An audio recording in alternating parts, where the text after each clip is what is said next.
the channel. My name is Kyle, for those of you who don't know me. It's been quite a while since I've posted anything, almost a year. But I have had quite the life change.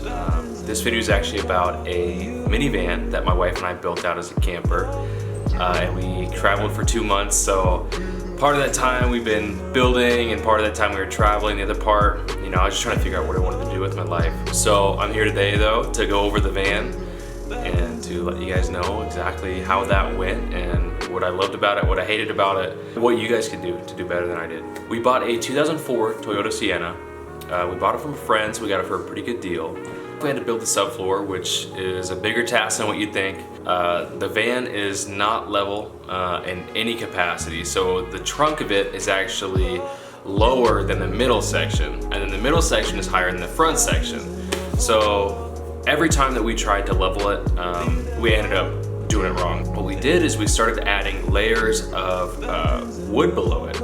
Got the center point, which is the highest point, and then the front we tacked on two 2x4s. On the back we tacked on one. And what we did is we checked the levelness, and if it was level we'd continue and move in, so that way it was supported the whole way, as long as it was sturdy enough to sit on. But what we didn't want is to be on either end with our head sloping down or our head sloping up. So after the subfloor was in, we lined it with vinyl flooring. It's waterproof as long as you seal the gaps, which we didn't, but you didn't have to.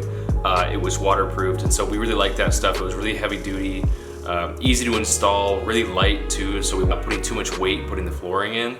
And then on top of that we did the bed. And so the bed is a fold over. It folds into a bench, over into a bed, and underneath we have storage. And that storage, actually the front cover of it acts as a support. We can actually sit on it and not worry about the edge collapsing. And then we built it to open up, and when it opens up, we built it to be two different lengths. So the one side is gonna be around 6 feet on 5'10", so we had it about 6 feet long, and the other side, my wife, is 5'3". So what we did is we measured out completely, and then we added a second piece of wood that's detachable. And then so when we go to sleep, I can add that platform down and I can use that as an extension for my legs.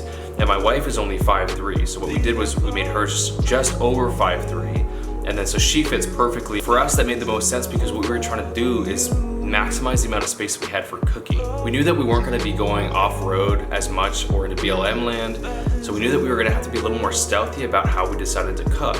And so that kind of instigated the decision to make a bigger kitchen section. Next to the kitchen, we have a strip. There's 3 cubbies, and they're all about 14 inches deep by 6 inches wide, and that's where we stored all of our clothes. And on the edge, just to cover up some of the ugliness, we added 2 different shelves.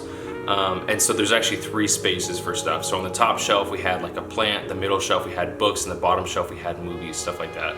For the kitchen, you're looking in the van through the passenger door. Underneath that is where the fridge goes, and so that just slides out, and I kind of built it so that we could fit any type of fridge we wanted in there. Right now we have a Yeti 35-liter cooler, and that worked perfect for our trip. We didn't have to get anything more expensive. Next to that, there's a smaller section that's about 13 inches deep, and we made that to specifically fit the water jugs that we bought.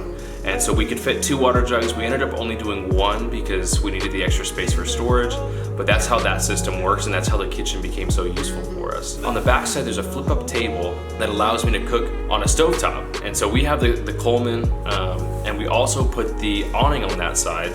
So when the awning's extended, I'm completely protected from all the weather elements, anything like that. So that flip-up counter was perfect space for us. It added a ton of room. We could have one person cooking inside the vehicle, one person cooking outside, or just my wife could relax while I was cooking dinner for her, vice versa. It allowed for a lot of possibilities, and it was actually really stable. Overall, our experience was incredible. I mean, there's nothing like experiencing the wilderness and the world that God has created for us. I know a lot of people talk about van life and travel, and I just want to say that it's seriously such a cool experience to go out there and to experience new cultures, just get to know people around you. Like, when you're traveling like that and you don't know people, it pushes you outside of your boundaries. Such a cool thing to do, and if any of you guys are seriously considering it, please do it. You will not regret it. Life can wait, that is life. Life is the experiences that you make. It's not your job, it's not your title, it's not your money. You're only here for a certain amount of time. So go out there and live, and I'll catch you next time.